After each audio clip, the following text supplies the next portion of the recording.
Olá, tudo bom? Prazer, eu sou Felipe Belgoricin e vim apresentar mais uma aula aqui para vocês. Esse é o início de um módulo de guia jurídico financeiro, vão ser 6 aulas.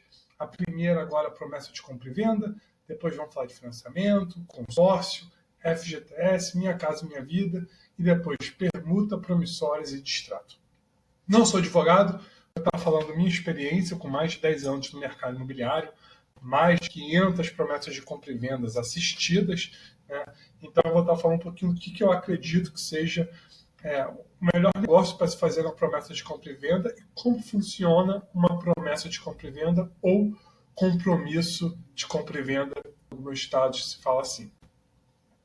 O principal objetivo, né, da promessa de compra e venda, do compromisso de compra e venda, é formalizar toda a negociação, né, quais foram os valores, prazos, condições acordadas, quem paga o quê, quem fica responsável por qual pagamento, documentar isso, né, e garantir que não haverá desistência injustificada no final do processo. A gente sabe que o processo ele é moroso, ele é burocrático, não é tão complexo, mas ele demora porque tem muitas etapas e processos, então é importante que no final de tudo não haja desistência. Então, o compromisso de compra e venda, esse contrato, ele garante, né, que não há desistência por colocar multas tanto para o vendedor como para o comprador. Tá? Ele traz uma segurança jurídica também para todas as partes, inclusive você, corretor, né?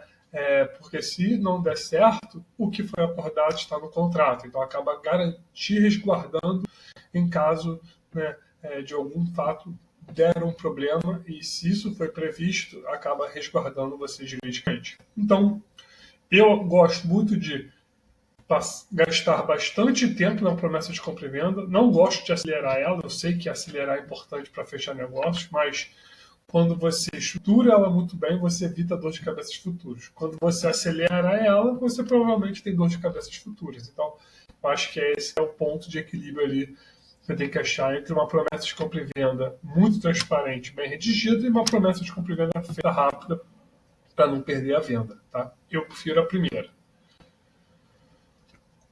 O início dela é a qualificação das partes.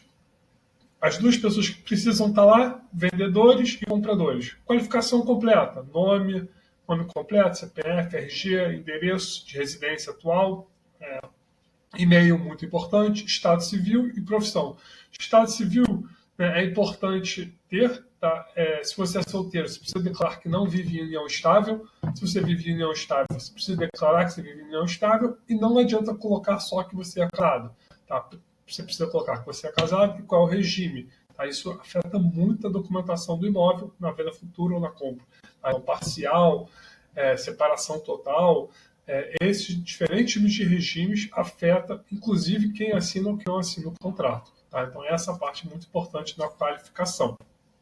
Um ponto de atenção é, os vendedores precisam ser os que estão na matrícula, tá? Não existe essa, eu sou um dos proprietários que não estou na matrícula. Não existe isso. Tá? Vendedor é quem está na matrícula do imóvel, compradores são os que vão assinar a escritura. Tá? É assim que funciona.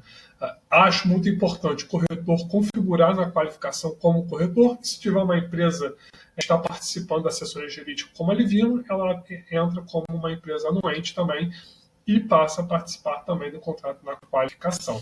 Tá? Recomendado é sempre existir documentação, tá? Isso evite fraude, tá? Evite fraude, né? Endereço falso, nome falso, documentação falsa. Tá? Então, assim, é raro acontecer, importante ter essa documentação para provar que está tudo certinho. A segunda parte, o objeto e condição do imóvel. O objeto é uma forma legal de se falar da descrição do imóvel. Tá? Então, geralmente, para você falar qual imóvel sendo vendido, você coloca o endereço completo. Importante colocar o número do IPTU. Muito importante colocar o número da matrícula e o cartório onde ela está registrada. Eu gosto de descrever o imóvel como ele consta na matrícula, tá? Porque muitas vezes o endereço real ele é diferente de como consta na matrícula, principalmente o nome do bairro, às vezes o nome da rua. Então eu prefiro você copiar, igual está a descrição da matrícula, e colocar ali no objeto do imóvel, depois o número do IPTU, tá? E nome da matrícula e o cartório. Assim que eu gosto de ver, esse que é o imóvel que está sendo vendido. Tá? Se tem vaga, é importante colocar se tem vaga. Tá? Aqui é um ponto de atenção muito importante. Então, se na matrícula fala que tem direito a box, é importante colocar que tem direito a box. Tá? Então, tem que constar igual na matrícula, aqui que te dá maior segurança jurídica. Depois, você tem que falar como é que está a condição do imóvel. Né? Você geralmente fala que o imóvel está livre e desembaraçado, né? Não existe nenhuma ônus, mas se houver ônus, você precisa comentar. Tá? Como eu falei, quanto mais transparente, melhor. Então, se existe dívida de condomínio, você precisa falar. De IPTU, precisa falar. Se precisa fazer uma verbação, olha, o imóvel ele ainda está com o proprietário no Estado Civil, precisa verbar a certidão de casamento. É importante colocar, né, isso na condição do imóvel. Tá? Até porque a pessoa tem que assinar como vendedora, então isso é importante.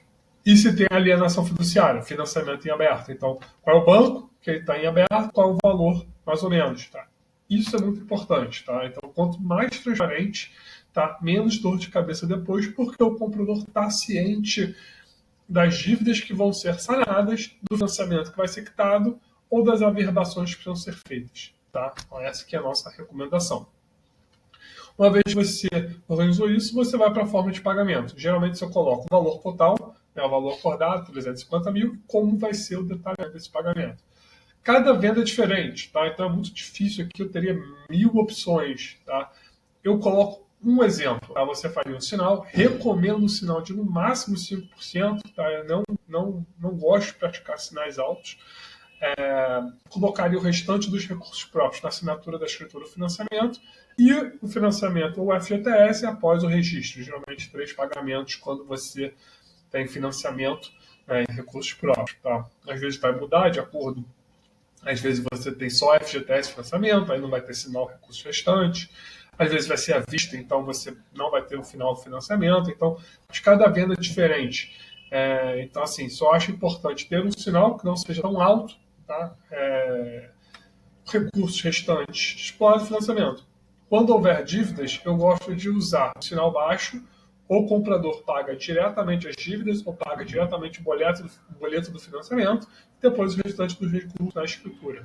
Tá? Assim que eu gosto. Isso é muito importante, ter prazos para os pagamentos e correção monetários.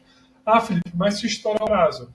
É importante ter o prazo e a correção monetária. Se estourar, você precisa sentar e fazer um aditivo para estender o prazo sem a correção ou manter a correção. Tá? Então, mas isso te dá a possibilidade de você renegociar ou encerrar. Né? Então o valor vai corrigindo. Então é importante que isso nenhuma parte seja prejudicada. Tá? Então, assim, realmente, pode estourar o prazo? Pode. O que você faz? Você faz um aditivo para tentar uma renegociação. Mas é importante ter prazo, senão fica no limbo e ninguém consegue tomar nenhuma ação. Documentação necessária. Tá? Ela vai variar de região e cartório. Então, eu acho que cada registro de imóveis tem uma exigência. Então, eu sempre recomendo ligar para o registro e pegar a lista de exigência. Essa precisa estar na minuta, tá? Porque senão vai dar problema no registro. Então, essa documentação precisa, tá? Eu recomendo algumas, tá? A maioria delas vão estar. Então, matrícula atualizada, certidão negativa de IPTU e condomínio, e aí do imóvel se tiver distribuidores, tá? Vendedor, eu gosto negativa trabalhista, Receita e Justiça. Trabalhista, às vezes, se for empresário, eu gosto de pegar sem tramitando, tá? Às vezes pode ter muita trabalhista tramitando que ainda não foi julgada. Receita Federal, se vier positiva, negativa com efeitos positivos, significa que existe dívidas que está parcelada. Recomendo pedir para o vendedor pedir ao contador o valor da dívida, o número de parcelas, só para o comprador estar ciente. Tá? A dívida pode ser muito superior ao valor do imóvel, tá? E isso pode acabar sendo prejudicial. Tá? Por ela ser negativa com efeito dispositivo, ela não é 100% negativa. Então, cuidado com essa certidão. Tá? Cuidado com esse conselho. Ah, não, se é parcela, paga primeiro e apresenta a certidão. Não é tão simples assim. Tá? Interdição de tutela, quando são obrigatórios, eu exijo elas quando o vendedor tem mais de 75 anos, né, porque pode de fato existir algum tipo de curatela. Né? Criminal, raramente pedido. Regra, certidões do Estado, as certidões do vendedor precisa ser da região do imóvel e onde ele reside. Então, se o vendedor mora na mesma região, só daquela região. Se o vendedor, por exemplo, o imóvel é no Rio de Janeiro, ele mora em São Paulo, ele precisa apresentar as certidões do Rio e de São Paulo do vendedor. Tá? E se o vendedor ele for sócio da empresa, precisa apresentar as certidões negativas da empresa. Tá? Podem ter ações da empresa, tá? Se ele for sócio, que podem pedir a penhora de bens dos sócios, tá? Principalmente trabalhista, tá? Pode ter uma desconsideração da pessoa jurídica e para a pessoa física. Tá? Então, se ele for sócio, é importante ver se não existe esse braço. Tá? E definir prazo para a entrega dos documentos. Tá? Multa e o que acontece se não forem entregues. A emissão na posse, aqui é muito importante definir quando que vai ser a entrega das chaves. Tá? Geralmente, o que eu recomendo é após a quitação total dos recursos. Tá? Não gosto da posse antes. Então, essa aqui geralmente é a minha recomendação. Se quiser botar um prazo a mais, tudo bem. É uma negociação que tem entre as partes. Tá? Só ter um pouco de cuidado com antecipação de posse. Tá?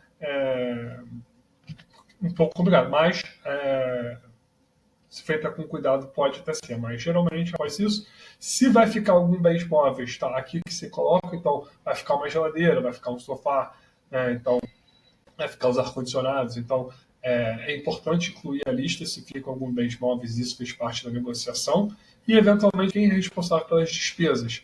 Mas é parte do mercado, dá a entender, não caia nessa. Geralmente gera muita confusão. Então é importante você falar que as certidões são pagas pelos vendedores, ITBI, escritura, taxa do financiamento, registro pago pelos compradores, e em caso de, por exemplo, financiamento, tá? O vendedor emite a primeira matrícula, o banco agenda a engenharia e aí o banco emite contrato por algum erro lá.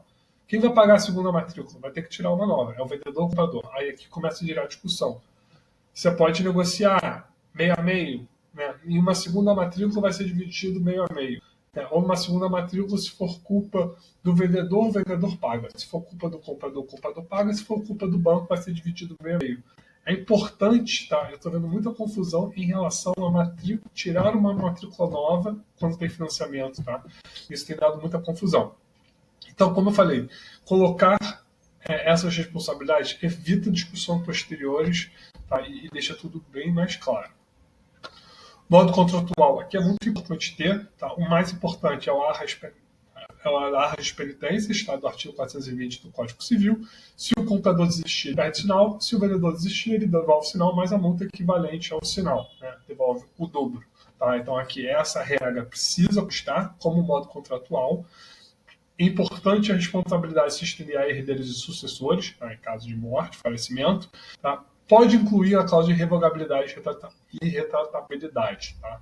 Se existe desistência, não faz sentido ter revogabilidade e retratabilidade. Mas, enfim, algumas pessoas cismam, então se quiser colocar, pode colocar. Tem que ter um prazo e correção monetária para a devolução do sinal. Geralmente não se coloca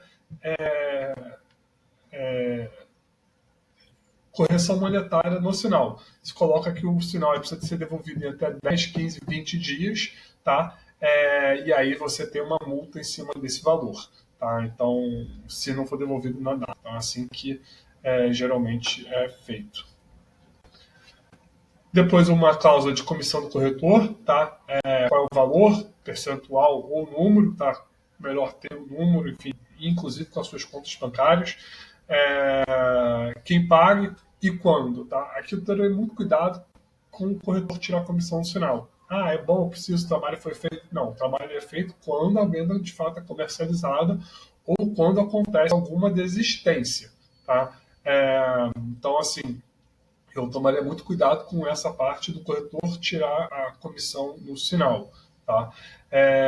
Uma boa prática que eu recomendo é, em caso de desistência, o corretor pode reter pelo menos 50% da comissão pelo trabalho realizado.